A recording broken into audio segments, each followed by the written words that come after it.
अस्सलामु अलैकुम रहमतुल्लाहि व बरकातुहू।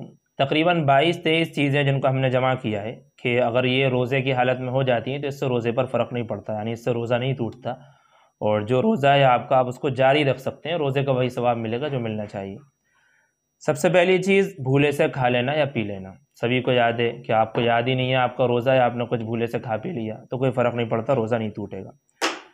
ठीक इसी तरीके से उल्टी हो गई आपको, रोज़े की हालत में उल्टी हो गई तो भले ही कितनी हो जाए, जैसे मुंह भर कर के अगर हो जाए तब भी उससे रोज़ा नहीं टूटता। हाँ, और अलबत्ता अगर ऐसा है कि जानबूझकर के आपने उल्टी की है, मिसाल के तौर पर हाथ वाथ डाल लिया आपने हलक में और फिर उल्टी करने की आप कोशिश कर रहे हो और वो मुंह भर करके हो जाती है तो फिर उससे रोज़ा टूट जाता है। वैसे खुद ब खुद अगर हो तो उससे रोज़ा नहीं टूटता। इसी तरीके से इंजेक्शन लगवाने से भी रोज़ा नहीं टूटता। ऐसे ही बॉटल लगवाने से, ग्लूकोज वगैरह चढ़वाने से, इससे भी रोज़ा नहीं टूटता। ऐसे ही आँख में दवा डालना, ड्रॉप वगैरह डालना या पानी चला जाना, इससे भी रोज़ा नहीं टूटता। नाखून काटना, नाखून भी काट सकते हैं, नाखून काटने से भी रोज़ा नहीं टूटता। ऐसे ही बाल कटवाने से रोज़ा नहीं टूटता। ऐसे ही ज़ेरे नाव बाल, यानी जो गैर ज़रूरी बाल हैं शर्मगाह की तरफ के, अगर उन बालों को साफ़ किया जाए तो उससे भी रोज़ा नहीं टूटता। ऐसे ही बगल वगैरह के बाल अगर साफ़ किए जा रहे हैं तो उससे भी रोज़े पर फ़र्क नहीं पड़ता।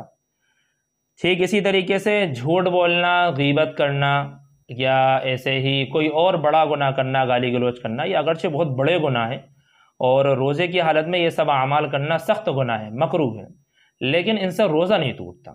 करना गलत है, नहीं करना चाहिए, लेकिन अगर कर लिया है तो फिर तौबा करना चाहिए, रोज़े पर फ़र्क नहीं पड़ता इससे। ठीक इसी तरीके से बदन के किसी हिस्से से खून निकल गया, उससे भी रोज़ा नहीं टूटता। ऑक्सीजन लगवाना है, कई मरतबा बीमारों को लगवाया जाता है कि अगर कोई रोज़ेदार हो और ऑक्सीजन लगवा रहा है या डॉक्टर ने लगा दिया तो इससे भी रोज़े पर फ़र्क नहीं पड़ता।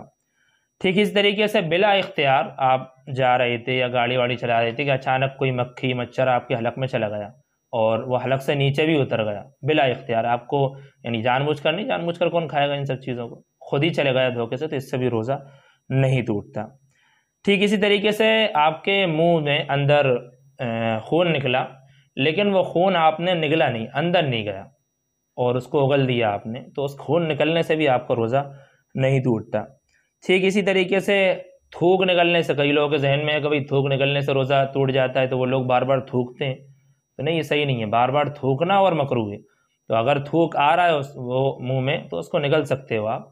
अलबत्ता अगर थूक को जमा कर लिया है ना, कोई होशियार ज़्यादा हो एडवांस कि भाई बहुत सारा थूक उन्होंने मुंह में जमा कर लिया और फिर उसको निकल लिया ताकि प्यास बुझ जाए, तो ऐसा अमल करना मकरूह है। इससे रोज़ा तो नहीं टूटता लेकिन ये अमल मकरूह है। ठीक इसी तरीके से सुरमा लगाना, जैसे हमने बताया ना अभी दवा वगैरह से, इससे भी रोज़ा नहीं टूटता। आँख में अगर डाल ली, ऐसे ही सुरमे से भी रोज़ा नहीं टूटता। ऐसे ही विक्स लगाना, कोई हर्ज नहीं है इससे भी। खुद ब खुद गर्दो गुबार है ना, जैसे गाड़ी वाड़े चला रहे हैं या फिर अचानक हवा चली और गर्दो गुबार आपके हलक में चला गया खुद ब खुद, या इस तरीके से धुआं चला गया खुद ब खुद, तो इससे भी रोज़ा नहीं टूटता। जानबूझकर अगर करोगे, किसी को साफ शौक हो धूल मूल खाने का, धूल खा ली उसने, या इसी तरीके से सिगरेट बीड़ी वगैरह पीते हैं तो उससे धुआं अंदर जाता है तो इससे रोज़ा टूट जाएगा। बगैर इख्तियार के अगर होगा तो इससे कोई फ़र्क नहीं पड़ता। ठीक इसी तरीके से बिला इख्तियार कान में पानी चला गया, यानी आप चाह नहीं रहे थे कि भाई कान में पानी जाए, आप नहा रहे थे या वैसे ही अचानक कहीं से पानी आया आपके कान में और चला गया, तो इससे रोज़ा नहीं टूटता। जानबूझकर के अगर कान में पानी दाखिल करेंगे तो रोज़ा टूट जाएगा। ऐसे ही बदख्वाबी हो गई, एहतलाम हो गया, जिसको इंग्लिश में नाइट फॉल कहते हैं, तो अगर ऐसा हो गया तो उससे भी रोज़ा नहीं टूटता। अलबत्ता नापाक हो जाएंगे तो फिर गुस्ल करना ज़रूरी होगा, गुस्ल, इससे रोज़ा नहीं टूटेगा। ऐसे ही जहन में, तसव्वुर में ही कोई अचानक ख्याल आ रहा था और ख्याल में आप फेल हो गए, कुछ हो गया, मतलब ऐसे कपड़े ख़राब हो गए आपके, तो इससे भी रोज़ा नहीं टूटता। ऐसे ही मज़ी, जो सफ़ेद पानी निकलता है कभी ख़यालात की वजह से, और तो उससे भी रोज़े पर फ़र्क नहीं पड़ता। तो ये सारी चीज़ें, अगर इसके अलावा कोई और जहन में हो आपके, ये तो हमने भाई सोचा पूछा वगैरह तो वो सब लिस्ट बनाई तो आपके सामने रख दी। कोई और बात अगर आपके जहन में आ रही हो कि इस चीज़ से रोज़ा टूटता है या नहीं टूटता, तो आप कमेंट में पूछ सकते हैं।